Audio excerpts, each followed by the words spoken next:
takes care of Florida A&M thanks to an offensive and rebounding explosion from Rink Mast. Hello, everybody, and welcome in to the Scarlet Shootaround podcast. My name is Blake. No co-host Mike today. He is out of state working on things with his girlfriend. Very exciting things that we may disclose potentially later. But solo show today, so I'm going to keep it relatively simple. I'm not going to go too crazy into everything. I don't think anybody wants to hear me talk for 30 minutes straight. So I'm going to try to brush through most things pretty briefly. Have a double episode for you today. Going to preview Rider and Stony Brook. Rider coming up on Monday. Stony Brook, I believe, being played on Wednesday. So back-to-back games this week. Both opponents should cause Nebraska a little bit more of a problem than what Florida A&M and Lindenwood did, as both the teams we just played here rank in the towards the end of the D1 scale in talent, at least projected by people that think they know things such as Ken Palm and what have you. So very excited to talk about what we saw out of the Florida A&M game. I think some new stars shined, mainly speaking to Rink Mast.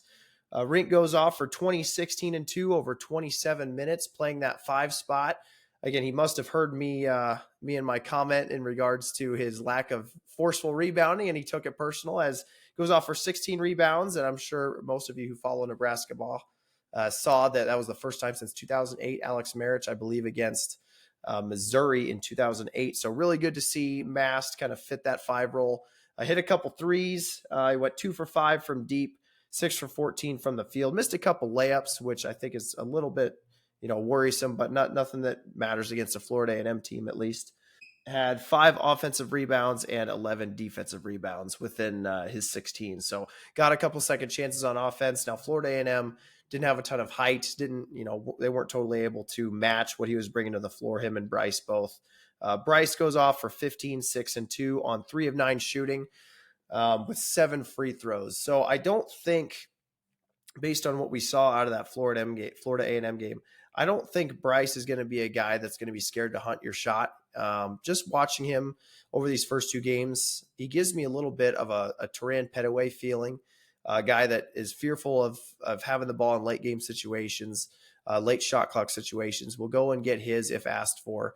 If the situation is calling for an ISO ball or someone to make a play, he's one of the few guys on this team that I believe can make their own shot at any given moment.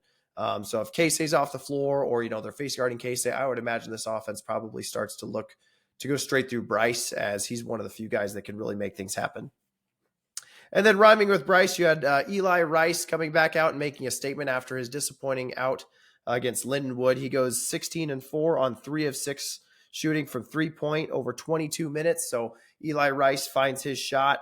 Again, another guy that is not scared whatsoever of the moment, will take his shot if it's open, will hunt his shot, and has no fear of pulling the trigger. So very good to see that out of a freshman. Now, from the team side of things, Nebraska shoots 41% of the field on 23 of 56 shooting, 36% from 3-point, 10 of 28, and shot 69%, nearly 70% from the free throw line. But a nice facet of those team stats is that we had 30 bench points. So, again, we talk about this time and time again on this podcast, but this team has very capable depth. We can go every bit of 8, 9, 10 people deep on this roster. And Hoiberg realizes that, and he had a quote to share on the depth of this team. We hope to get Casey back on Monday as well. A lot of that will be determined on how he responds to Saturday and Sunday, but he's a huge part of what we do on the offensive end, obviously, with what he did, especially in the second half of the season. And we really got to buy into the simple play. If we make simple plays, we're going to be fine.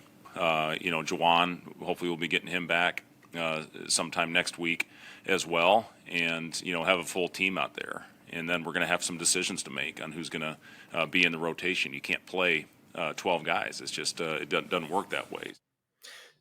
So Fred kind of facing a good dilemma, something that you'd like to see be a problem out of the Husker team, which I couldn't tell you the last time we were able to go 9 deep legitimately with this program.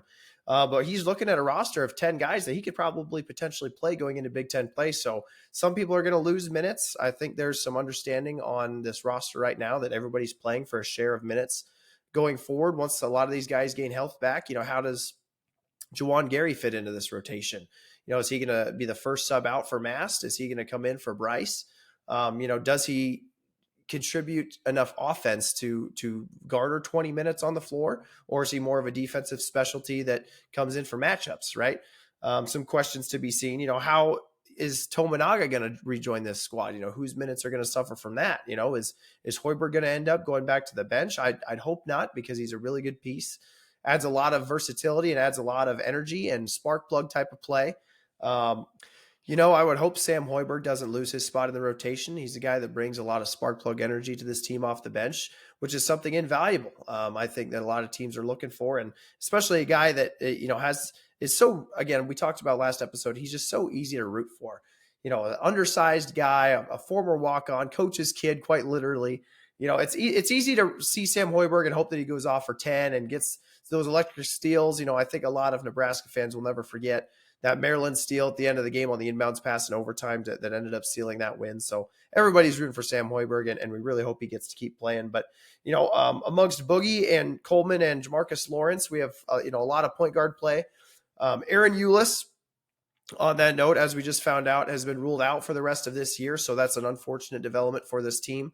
Based on the sources that I've had and people connected to the program, I've heard behind the, closed doors that Aaron Eulis is one of the guys that this staff was really, really, really excited about and thought potentially may be our best point guard on the roster. So a little bit disappointing to hear that news. Although I believe he'll be back for next year. I can't foresee him transferring, and I'm not even entirely sure about all of the transfer eligibility rules and all those types of things that he may face. So amongst all the point guards, though, against Florida A&M, Fred was very pleased with the play.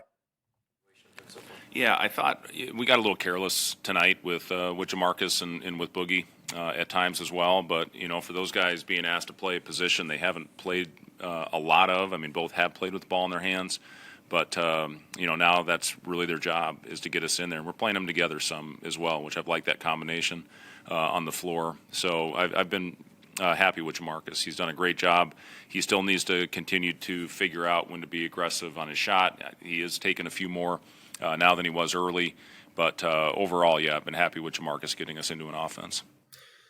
So Fred's really excited about the point guard play as of so far. Now, Lawrence and Coleman combined for 7 assists playing as point guard, but also combined for 7 turnovers. So Lawrence, I think, is still growing into that role, not being a primary ball handler throughout his high school career. It's something he's going to have to learn and get accustomed to. But Fred's happy with his development so far. I think until he kind of matures into the point guard that Fred wants, I think Boogie can handle it just fine. Now, does Boogie bring the offensive threat that Jamarcus Lawrence does? Hard to say. I don't think so as of yet. Now, Jamarcus Lawrence last year had a great 3-point shot. I don't think we've seen that out of him yet this year, so we're hoping that comes along eventually. But I think, the point guard job throughout the rest of the entire year is going to be by rotation. I think we have a lot of guys that can play that role, some better than others potentially, but it's a position where there's no clear alpha dog that can run this offense. So I think we're going to be open up to a lot of different lineups and possibilities, and how that position may shake out could vastly depend on the matchup that we're facing that week. So couple other news and notes to round out the Florida A&M review. Matar Diop got checked in. He had a few minutes. I think it's pretty obvious to everybody watching that he needs a lot more fundamental learning of the game. I think he had 2 to 3, maybe even potentially moving screens. So again, it's not by lack of effort, that he wants to play, I'm sure. But again, a very, very, very raw prospect, as we've talked about numerous times on this podcast already. He's just going to be a guy that needs to keep on practicing, keep on learning the game. He has the athleticism. We've seen some dunks. We've seen some good flashes out of him. But I don't know that he's a guy that, when we talk about cutting minutes and shortening this rotation, he may end up on the short side of that stick. A lot of potential there, but you could just tell he's a little bit raw and probably is not going to be capable of playing quality minutes come Big Ten play. Then lastly, we'll kind of end it up on defense here. So against Florida A&M, Nebraska held them to 30% from the field, 20 for 66 shooting, 20% from the 3-point line on 4 for 20, and 59% on free throws, 10 for 17. So again, I go back to the main point of, I don't know how much you can take from these two games, but what I will say is it's very nice to start on a ledge where we don't have to worry about, any kind of crazy Gavitt games. You don't have to worry about going down to Orlando for some ESPN invitational deal. We can just play at home, get comfortable. A lot of these Ken Pomeroy and other predictive outlets and statistical and analytic companies and what have you, they really like this team from a roster standpoint. I believe this is the highest ranked Nebraska preseason team since probably 2015, if I had to guess, or 2014, the second year of Petaway and Shields and some of those guys. And that team may have had more top-heavy talent, but this team can go, I mean, like I've said many times now, this team can go 8 or 9 deep. So I'm really excited to see what comes out of this team. I think the analytics prove that this team can play with a lot of other teams and can be a factor in Big Ten play once that rolls around. So just wrapping up, again, Nebraska defeats Florida A&M, looks very good in the process. Very excited about what we saw from them, and now we start to gather ourselves and get ready for a little bit more stiffer competition. So moving into our Rider preview here, Nebraska hosting Rider. Rider coming off a game at number 5 Marquette, just lost 95-65, shot 39% in that game, 26% from 3, 14 offensive rebounds in that game, so proving that they have a little bit of talent on the rebounding side of things. And they actually out-rebounded Marquette 39-37 on the glass. So on the other flip side of things, they only had 14 assists on 65 points and had 16 turnovers. So maybe not a team that is very capable in the passing lanes, not a team that can facilitate a ton of offense, but a team that's going to attack the glass with force if they have the opportunity. Other notes in that Marquette game, Rider allowed Marquette to shoot 55% and 43% from 3. So they may have a weak defense. Again, a lot of these types of things at this point in the season are hard to discern. You don't really know what you can take from it and what you can't. I mean, are you going to say Rider is a really bad defensive team, or are you going to take away that Marquette is a very talented offensive team?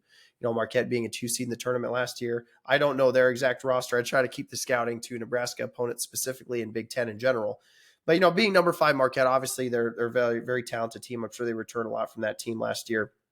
So they had 3 players in double figures, so showing a little bit of versatility in the scoring side of things. Nebraska is projected to an 84-67 win as it stands right now, so that is assuming a 17-point spread. So going into some of their players, they've got a 6-foot point guard, Corey McKeithen, who's a senior, averaged 3.4, 1.3, and 1.2 as a reserve last year. Guy that's going to be put into the spotlight a little bit more.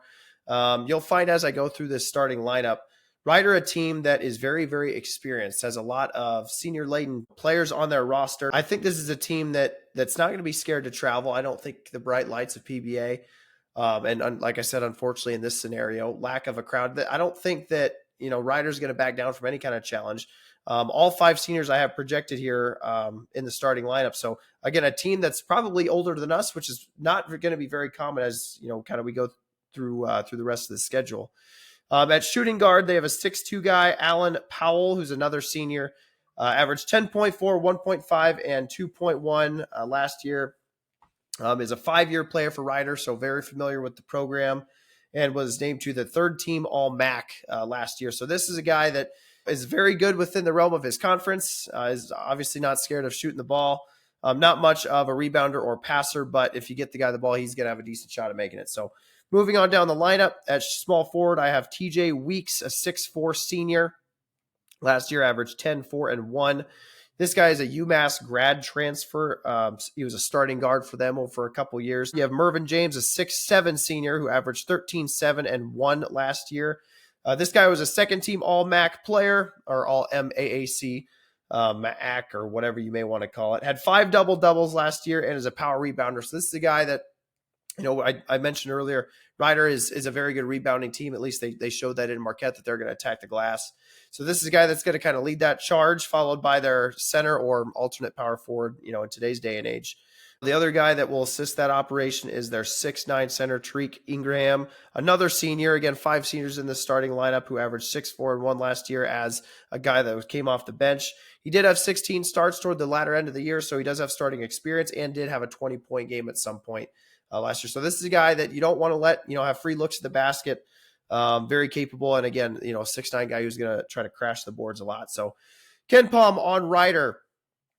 They have them as the 231st overall team, checking in at 206th on offense and 268th on defense, playing with a tempo that ranks 183rd in the country. They rank 130th in rebounding offensively and 57th in rebounding defensively. So I don't foresee the Huskers getting a lot of second chance points here. I could see Rider getting some second chance points on their own side of the basket as well. And they are the 27th most experienced roster in the NCAA D1. So This is a game I don't think that Nebraska is going to be able to sleepwalk into like they potentially could have with Lindenwood and Florida A&M. Again, those teams in the Ken Palm rankings checked out toward the very actually end of the barrel, towards the 350s side of things. So again, this team checking in at 231. Now, it should not be any kind of material threat to Huskers, but not a game that we could just sleepwalk into and expect to win. So as I mentioned earlier, Ken Palm projects to a 17-point spread. In this exact instance, I'm probably taking the 17 points. Nebraska, after covering the spread the last two games, maybe a little bit overvalued. Rider coming off a big loss. I think there may be some value in that spread if that's what it ends up getting posted as. I have not seen anything live yet as of recording Saturday night. But again, a senior laden team, and a lot of questions arise from this. Will Tominaga be back, and what will that look like? Will Juwan Gary be back? That could definitely help with our rebounding issue that we may run into with Rider a little bit. Having Juwan Gary on the court, I don't think he's going to be scared of anybody on the rebounding side of things. And again, I just don't think this is a game that we can sleepwalk into. So very hopeful that we can play a good game going into Rider. Hopes guys like Wilcher and Tominaga, can get the threes coming in and we win that one running away.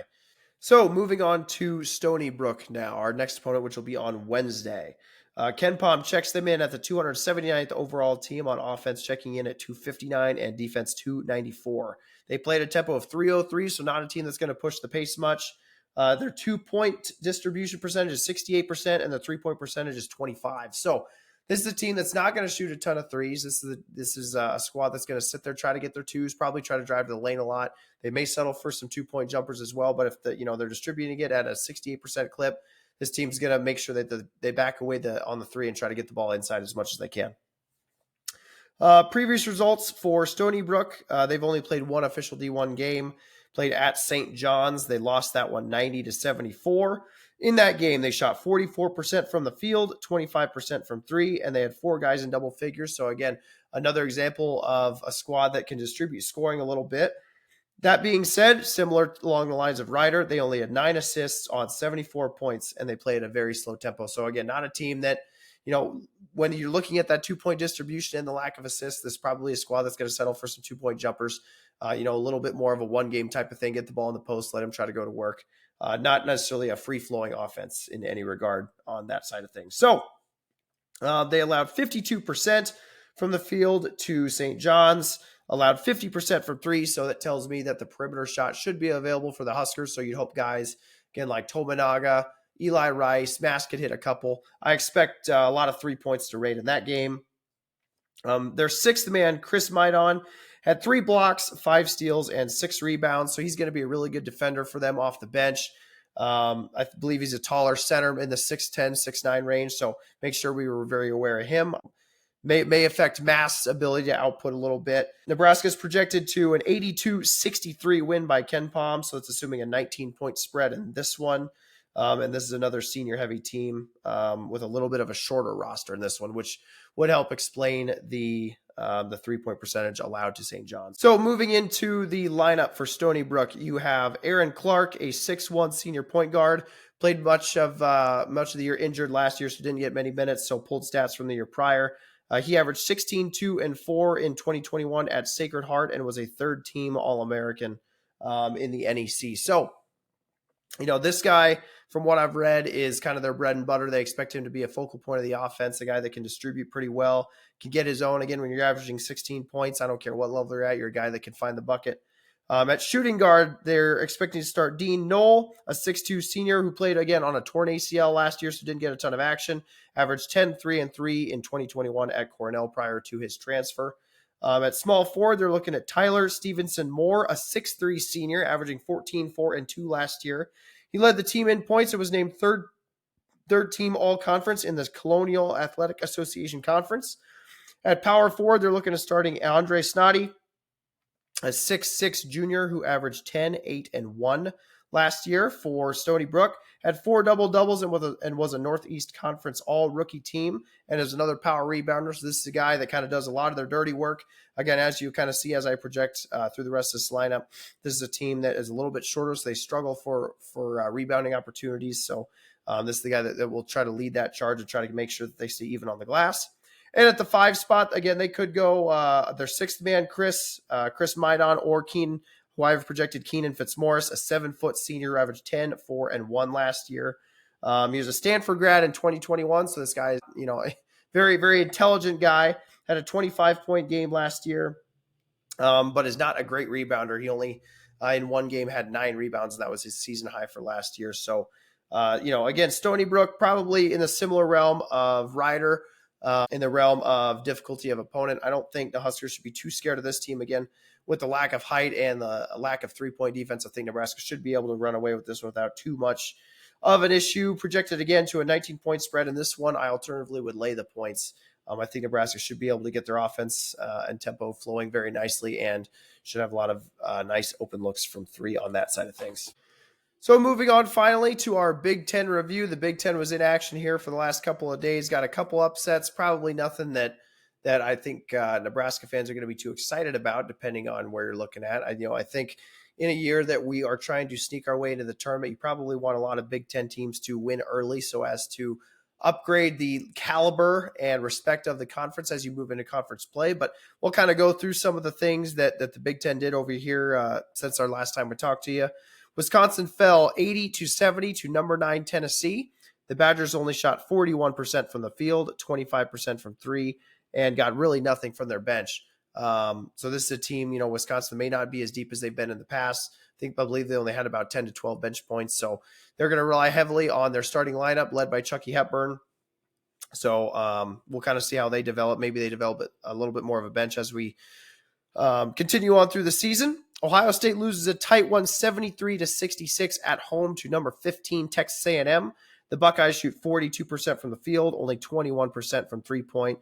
And Thornton goes off for 24-2-5. So Ohio State doesn't get much from their big 3 there, but Thornton decides to explode. So he had a really good game, but they could not get it done at home against Texas A&M, which would have been a nice win for the Big Ten Conference. Fortunately, wasn't able to get it done. Maryland falls to Davidson in a heartbreaker, 64-61. This is a game, again, we talk about this one's going to hurt the Big Ten when it comes to conference prestige. You want to make sure that the Big Ten looks good, and Maryland not doing their part here. Not because of Reese and Young. Reese goes off for 16-11, has a nice double-double, and Young goes for 18-2-7. Obviously a great player, first-team All-Big Ten candidate. But those were the only 2 in double figures, so Maryland lacking maybe a little bit of firepower amongst their starting 5. In the lower ranks of things, Penn State beats Lehigh 74-65 behind WAM's 11-18 and moves them to 2-0. That game was tied at half, but they made sure that they got the offense going and got it done. Minnesota defeats UTSA 102-76. Garcia and Iden combined for 42 and 12 as they lead the charge for the Gophers to beat the number 259 ranked team in Ken Palm. Iowa defeats Alabama State 98-67. Sanford grabs a double-double with 17 and 12, and McCaffrey scores 22 for them. Northwestern gets a really nice win for the Big Ten against the number 65 ranked Ken Palm team, Dayton, 71-66. They were leading at 10 by half, really never in too much of a doubt. Barnheiser goes for a double-double, 13 points, 10 rebounds. And Grandpa Boo Booey scores 15, and Langford scores 19. So Northwestern looking like a pretty good team in the Big Ten. Again, not just a nice win, helps the conference out a little bit. Michigan State and Tom Izzo rebound to beat Southern Indiana 74-51 after that heartbreaking upset to James Madison. So Michigan State looking to get back on track, and they do. And rounding it out, Indiana survives a scare against Florida Gulf Coast 69-63 behind Ware's 13 and 12 double-double, and 4 Hoosiers get into double figures. So Indiana, tight game against Florida Gulf Coast. That's not a type of result, again, Big Ten fans want to see from them, but a win is a win. I'm sure they have a lot to develop on that, but they get the win, thankfully keeping the Big Ten upright a little bit. So relatively short podcast for you today. Again, a lot to break down, so I didn't go into depth into too much, but thank you for listening. Very excited for the upcoming games against Rider and Stony Brook. Really hoping that we can get to 4-0 as we very much should, and I expect to. Spreads should be 15 plus in both these games. So you can follow our social media, Scarlet Shoot Pod on Twitter, Instagram, twitch.tv, and you can find the podcast on Apple or Spotify, whatever you may choose. Video podcasts are posted to YouTube on Scarlet Shoot Pod out there as well. So if you're watching on there, I hope the football in the background didn't distract you too much. It is Saturday night as I record this, so had to kind of keep my eye on some football games as well. But make sure you follow the show on Apple and Spotify. Make sure you are notified whenever new episodes are released. looking forward to what this team looks like here in the next week on these next two games. Let's hope for 4-0. And from Blake and the Scarlet Shootaround podcast, go Big Red.